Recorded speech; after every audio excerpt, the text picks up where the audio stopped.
দয়াময় পরম দয়ালু আল্লাহর নামে। আলিফ লাম মিম। এই কিতাব জগৎ সমূহের প্রতিপালকের নিকট হইতে অবতীর্ণ, ইহাতে কোনো সন্দেহ নাই। তবে কি উহারা বলে, ইহা সে নিজে রচনা করিয়াছে? না, ইহা তোমার প্রতিপালক হইতে আগত সত্য, যাহাতে তুমি এমন এক সম্প্রদায়কে সতর্ক করিতে পারো, যাহাদের নিকট তোমার পূর্বে কোনো সতর্ককারী আসে নাই। হয়তো উহারা সৎপথে চলিবে। আল্লাহ, যিনি আকাশ মণ্ডলী, পৃথিবী ও উহাদের অন্তর্বর্তী সমস্ত কিছু সৃষ্টি করিয়াছেন 6 দিনে, অতঃপর তিনি আরশে সমাসীন হন। তিনি ব্যতীত তোমাদের কোনো অভিভাবক নাই এবং সুপারিশকারীও নাই।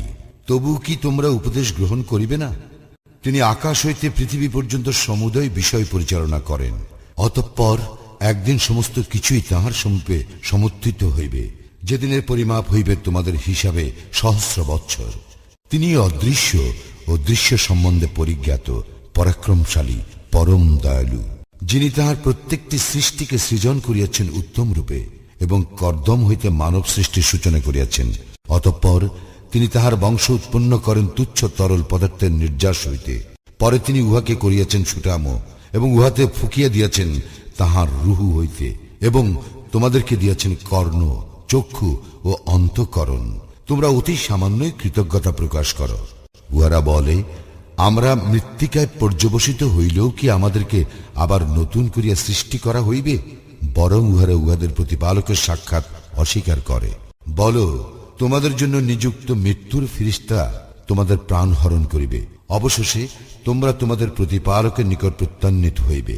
হায়, তুমি যদি দেখিতে, যখন অপরাধীরা তাহাদের প্রতিপালকের সম্মুখে অধোবদন হইয়া বলিবে, হে আমাদের প্রতিপালক, আমরা প্রত্যক্ষ করিলাম ও শ্রবণ করিলাম, এখন তুমি আমাদেরকে পুনরায় প্রেরণ করো, আমরা সৎকর্ম করিব, আমরা তো দৃঢ় বিশ্বাসী।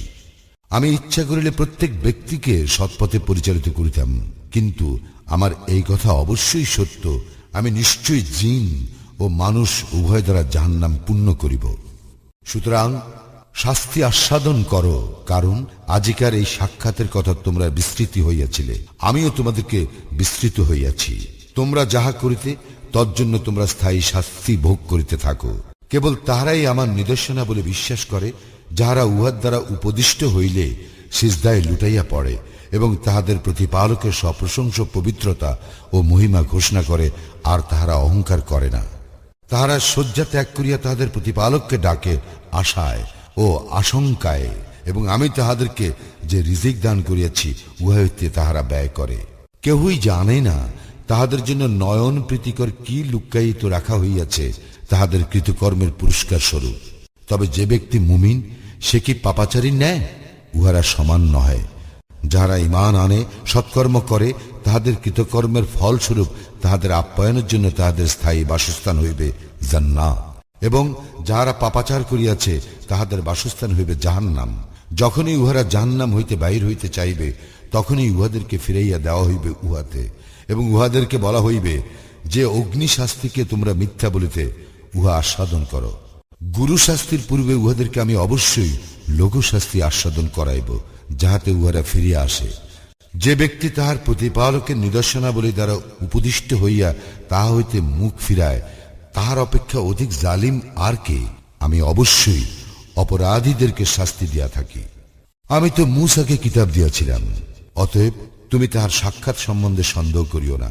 আমি ইহাকে বনী ইসরায়েলের জন্য পথ নির্দেশক করিয়াছিলাম, আর আমি উহাদের মধ্য হইতে নেতা মনোনীত করিয়াছিলাম, যাহারা আমার নির্দেশ অনুসারে পথ প্রদর্শন করিত, যেহেতু উহারা ধৈর্য ধারণ করিয়াছিল, আর উহারা ছিল আমার নির্দেশনাবলীতে দৃঢ় বিশ্বাসী। উহারা যে বিষয়ে মতবিরোধ করিতেছে, তোমার প্রতিপালকই কিয়ামতের দিন তাহাদের মধ্যে উহার ফয়সালা করিয়া দিবেন।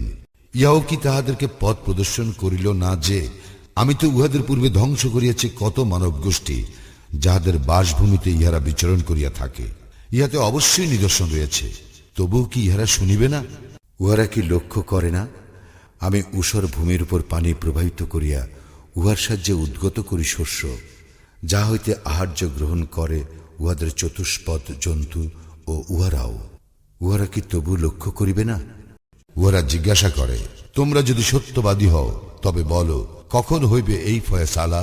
বলো, ফয়সালার দিনে কাফিরদের ঈমান আনয়ন উহাদের কোনো কাজে আসিবে না এবং উহাদেরকে অবকাশও দেওয়া হইবে না। অতএব তুমি উহাদেরকে অগ্রাহ্য করো এবং অপেক্ষা করো, উহারাও অপেক্ষা করিতেছে।